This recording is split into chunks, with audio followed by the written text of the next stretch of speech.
yana daga cikin abin da mutanenmu suka yi sakaci da shi. Noma wannan in mutum zai yi, wani har gidan gona zai tafi neman iri mai kyau.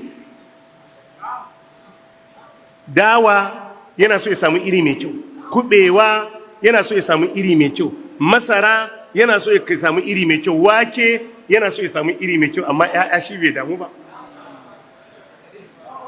‘Ya'ya shi a kwalta zai iya neman inda zai samu irinsa. Haka ne ko ba haka ba? Idan damina ta yi za a yi shuka, kawai kasuwa za ka tafi duk irin da ka gani ka saya? Ina sai ka bi diddigi ka tantance. Malam, daga inda ka yi kuskuren sayan iri, to ka fara kirga asara. Haka ne ko ba haka ba? Duk wanda zai yi noma ya yi kuskuren samun iri, to daga ran da ya yi shukan ma ya fara kirga asara. Haka ne ko ba haka ba?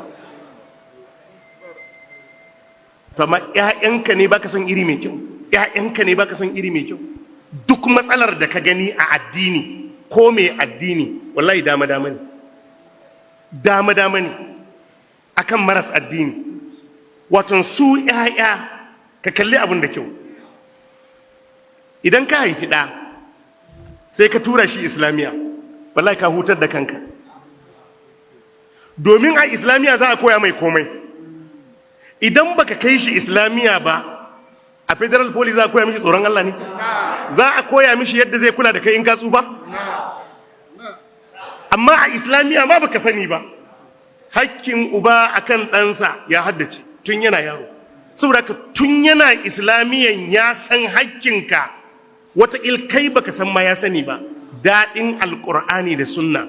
In za ka yi addini, to addini sai ya koya ma komai. In ka ƙi yin addini sai ka je ka koyi komai. In ka kai ɗanka ya yi karatun addini, duk abin da za ka tasa shi a gaba dole sai ka tatse shi, za ka samu an koya mishi. Idan bai san addini ba, to a karatun da zai yi, in PhD zai yi, ba ran da za a je shi a koya mishi yadda zai kula da mamansa, ba ran da za a koya mishi yadda zai kula da kai, ba ran da za a koya mishi yadda zai kula da ‘yan uwanka, babu ran da za a koya mishi yadda zai kula da marayu, ba yadda za a yi a koya mishi yadda zai nemi lahira.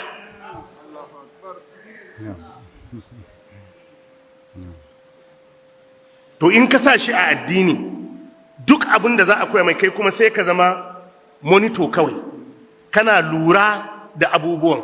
In zai ci abinci da hagu a hana, in zai yi kaza a hana. Can kuma ana karantar da shi yadda zai yi alwala. Yanzu da yawa waɗanda 'ya'yansu suke zuwa Islamiyya sun fi su iya alwala. Haka ne ko ba haka ba? To kana jin in ba Islamiyyan ba, kai da baka iya ba, ka isa ka koya musu ne?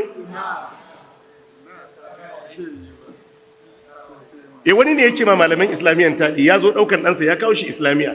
Ɗan ƙaramin yaro ana koya mishi abubuwa. Sun je ya ɗauke shi za su koma gida. Suna shiga, to yaron an koya musu addu'an shiga mota. In an tare, ya ce mishi, dadi baka yi addu'a ba. Da yake nan, dadi bai iya